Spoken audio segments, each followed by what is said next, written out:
नमस्कार, जय जय श्री सीताराम मित्रों।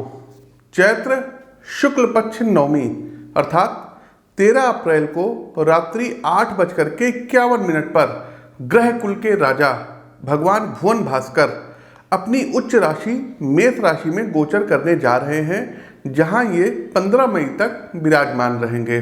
लगभग 1 महीने की ये गोचर अवधि आपके लिए बहुत ही खास रहने वाली है, क्योंकि सूर्यदेव उच्च के हैं।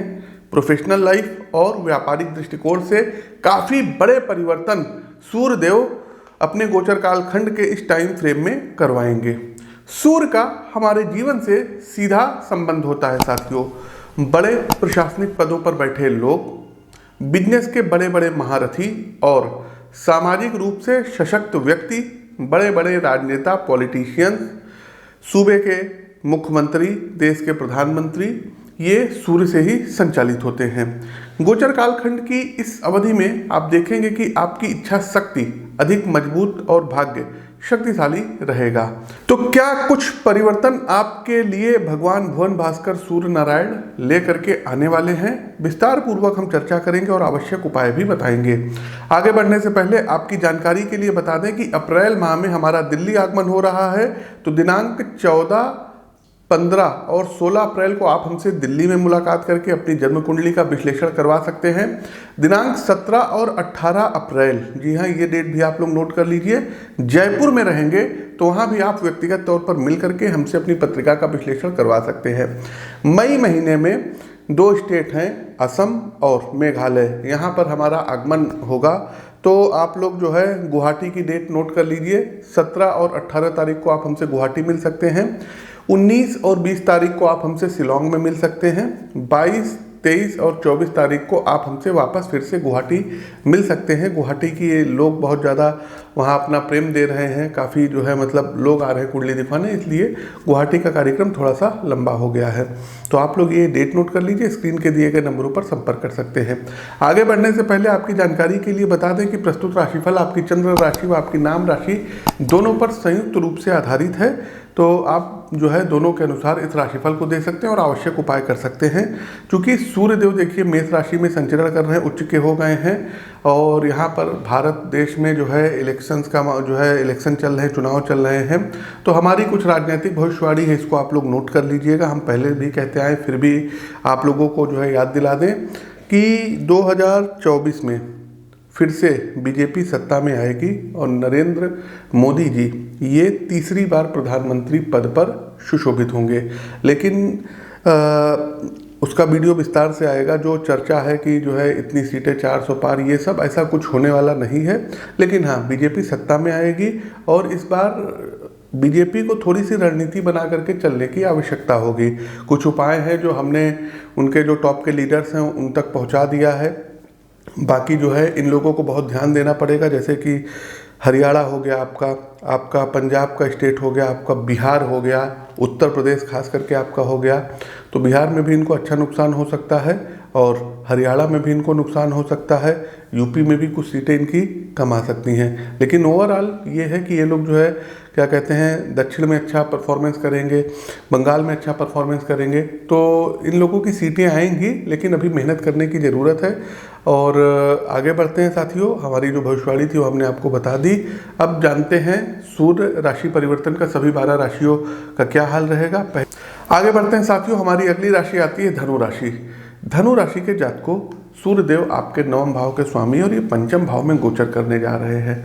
धनु राशि के मित्रों देखिए, सही समय कभी आता नहीं है, बल्कि मेहनत व लगन से आपको आज यानी वर्तमान को अपने लिए उपयोगी बनाना पड़ता है।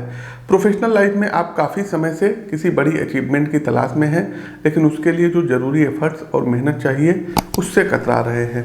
आपको अपने लिए कुछ बड़े और व्यवहारिक लक्ष्य बनाने होंगे, और उस लक्ष्य को आप कैसे प्राप्त करेंगे इसके लिए प्रॉपर प्लान भी तैयार करना होगा। इस बात को हमेशा याद रखिए कि बिना चढ़े कभी भी हिमालय की ऊंचाई को नहीं छुआ जा सकता है। इसके अलावा यदि आपको लाइफ पार्टनर जो है, आपकी लाइफ पार्टनर वर्किंग में है तो उनके लिए सितारे सकारात्मक रहेंगे। आपकी अनुभवी सलाह और प्रोजेक्ट्स में बहुत बढ़ चढ़ करके किया गया सहयोग ना सिर्फ आप दोनों को निकट लाएगा बल्कि उनके करियर को एक नई ऊंचाई भी प्रदान कराएगा। हाँ, एक बात का आपको विशेष ध्यान रखना होगा कि उनकी तरक्की से आप किसी प्रकार की ईर्ष्या ना महसूस करें, अन्यथा ईगो के टकराव में पारिवारिक माहौल बिगड़ सकता है। किसी भी वाद विवाद की स्थिति में मर्यादा की सीमा से बाहर जाकर के शब्दों का चुनाव करने से आपको बचना होगा। साथ ही साथ यदि आप लोग सिंगल थे तो आपके जीवन में किसी प्रेम का आगमन हो सकता है, आपके पार्टनर को कोई बड़ी जॉब मिल सकती है और किसी मनपसंद कॉलेज में आपका दाखिला भी हो सकता है। तो प्रिय दर्शकों, ये तो था मेष राशि में गोचर करते हुए सूर्य का सभी 12 राशियों का हाल। अब कार्यक्रम का अंतिम पड़ाव आता है रेमेडीज अर्थात उपाय का। तो उपाय के तौर पर साथियों, आदित्य हृदय स्तोत्र, जी हाँ, अगस्त ऋषि द्वारा रचित आदित्य हृदय स्तोत्र भगवान राम को डिलीवर्ड किया गया था और सभी ये जानते हैं कि उसका रिजल्ट्स क्या निकला। लेकिन ये है कि पूरी चैतन्यता से, भक्ति भाव से ये स्तोत्र का पाठ करिए। नित्य सूर्य भगवान को आपको अर्घ्य देना रहेगा और आदित्य हृदय स्तोत्र का यदि आप लोग 3 पाठ कर सकते हैं प्रतिदिन तो 1 महीने का समय दे दीजिएगा, फिर आप हमको ढूंढते हुए आएंगे। दूसरी बड़ी चीज कि याज्ञवल्लक मुनिकृत सूर्य कवच का 1 पाठ प्रतिदिन पूजा करते समय आप लोग करिए। तीसरा और आवश्यक उपाय कि संडे के दिन कोशिश कीजिए कि नमक का सेवन मत करिए और रविवार के दिन अगर कोई लाल रंग की गाय है तो उसको आपको रोटी में गुड़ मिला करके खिलाना होगा।